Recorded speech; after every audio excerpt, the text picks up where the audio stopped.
Company గురించి ఎందుకన్నయ్య?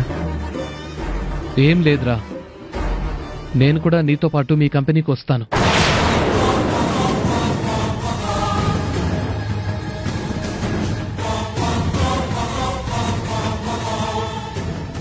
Sudden గా అన్నయ్యకి ఏమైంది?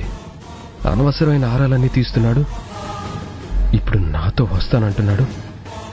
నేనుగా నాతో పాటు తీసుకెళ్తే ఇంకేమైనా ఉందా? అది కనిష్క కంపెనీ అని అన్నయ్యకి తెలిసిపోతుంది. ఎట్టి పరిస్థితుల్లోనూ అన్నయ్యని తీసుకెళ్ళకూడదు. ఈయనకేమైంది? బావగారు ఏమడిగినా సమాధానం చెప్పకుండా ఏదో ఆలోచనల్లోకి వెళ్ళిపోతున్నారు. రే రాహుల్, రాహుల్, అడిగేది నిన్నేరా. హఠాత్తుగా ఇప్పుడు మా కంపెనీకి ఎందుకన్నయ్యా?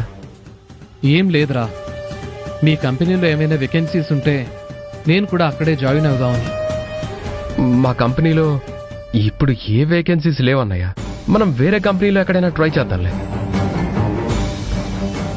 ఒకసారి నీతో పాటు వచ్చి ప్రయత్నించడంలో తప్పేమీ లేదు కదా. వేకెన్సీస్ ఏం లేవని చెప్తున్నాను కదన్నయ్య.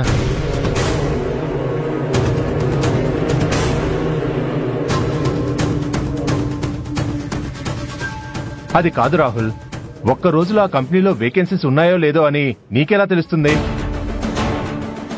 ఒక్కసారి మీ అన్నయ్యని కూడా నీతో పాటు తీసుకెళ్తే అక్కడ వేకెన్సీస్ ఉన్నాయో లేదో అడుగుతాడు కదా. అక్కడ అన్ని విషయాలు నాకు తెలుసని నేను చెప్తున్నాను కదా. అక్కడ వేకెన్సీస్ లేవు. కావాలంటే మనం వేరే కంపెనీలో ట్రై చేద్దాం. అర్థం అవుతుందా?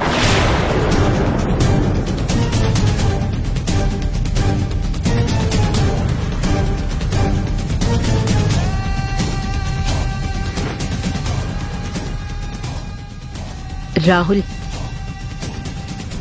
ఏంటమ్మా? ఏంట్రా అంత కంగారు పడిపోతున్నావు?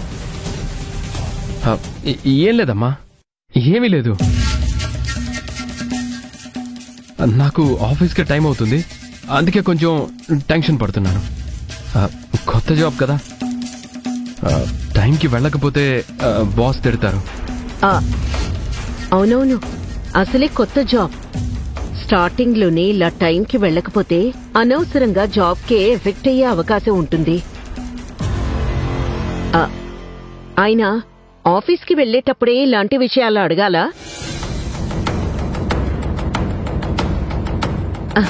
నువ్వు వెళ్ళినా అన్నా. సరే అమ్మా, వెళ్ళొస్తాను. సరే.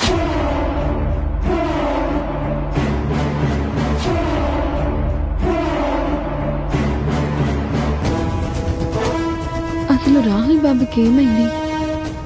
ఎందుకు ఇలా తడబడుతున్నారు? రాజీవ్ బావగారు అడిగినట్టు తనని తీసుకువెళ్తే ఏమయ్యేది? జాబ్ గురించి, కంపెనీ గురించి అడిగితే తడబడ్డారు. నిన్నేమో చేతికి దెబ్బ తగిలించుకుని వచ్చారు. అసలు రాహుల్ బాబు ఎక్కడ ఉద్యోగం చేస్తున్నట్టు? ఉద్యోగం గురించి అడిగితే ఎందుకు తడపడుతున్నట్టు? రాహుల్ బాబు ఎక్కడ ఉద్యోగం చేస్తున్నారో నేను తెలుసుకోవాలి.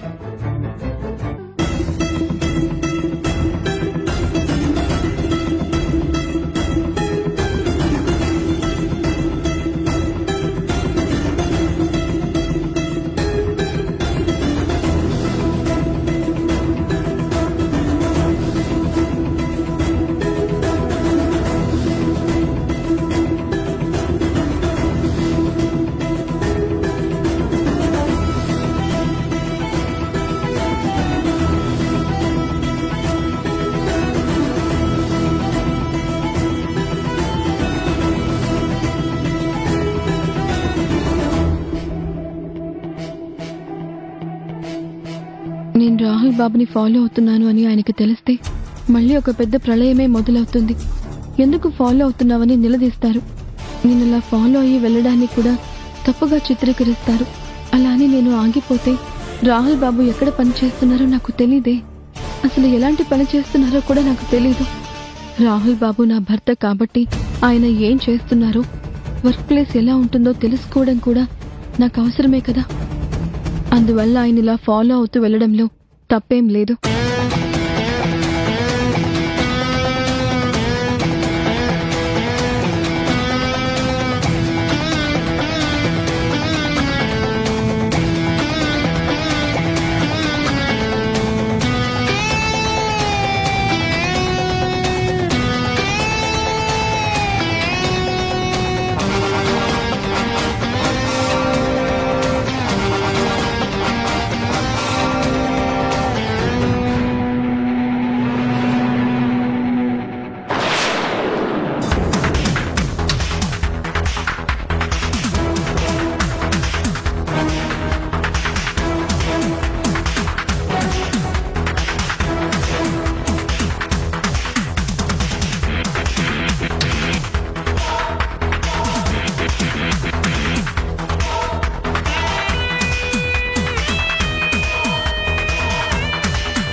రాహుల్ బాబు వెళ్ళిపోతున్నారు.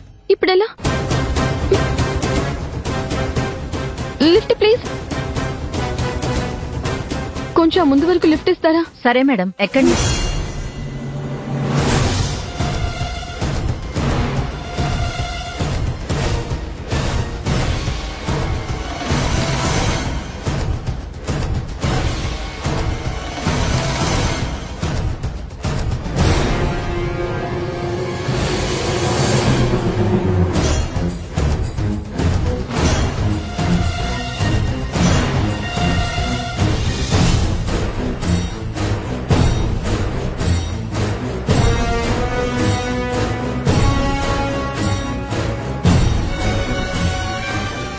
యా, ఇక్కడ ఆపేసి. ఇక్కడ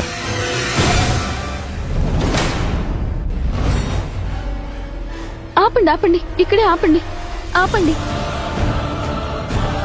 థ్యాంక్స్ అండి. సార్, మీరు పెట్టిన లొకేషన్ ఇంకా ముందుంది కదండి, ఇక్కడే ఆపేశారేంటి? ఆఫీస్కి వెళ్తే ఉదయం నుండి సాయంత్రం వరకు అదొక నరకం. కాసేపు ప్రశాంతత కోసం ఇక్కడి నుండి నడుచుకుంటూ వెళ్తాను. మీరు వెళ్ళండి. Okay sir. తీసుకోండి. Thank you sir.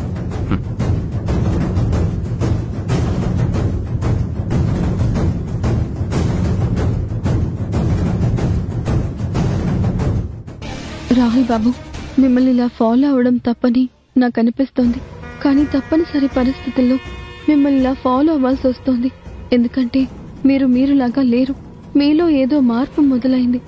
అందుకే మీరు వర్క్ చేసే ప్లేస్ ఏదో కనుక్కోవాలని మిమ్మల్ని ఇలా ఫాలో అవుతున్నాను. అంతే రాహుల్ బాబు.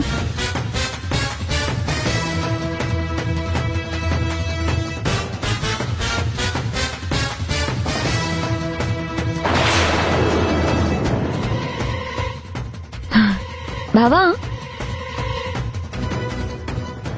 ఎక్కడికి? ఇంకెక్కడికి? ఆఫీస్కి. సరే రా, కారు ఎక్కువ వెళ్దాం. నో థ్యాంక్స్, నేను నడిచి రాగలను. నువ్వు లేట్ గా కానీ వస్తే నీ శాలరీ నుంచి కట్ చేయాల్సి వస్తుంది. నీకు శాలరీ పోవడం కావాలా, ఇప్పుడు కారు ఎక్కి కూర్చోవడం కావాలో నువ్వే ఒకసారి ఆలోచించు.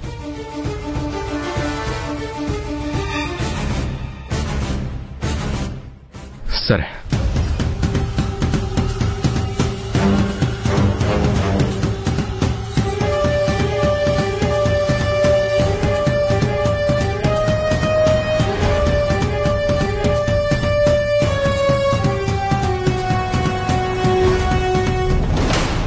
ఆ అమ్మాయి ఎవరు?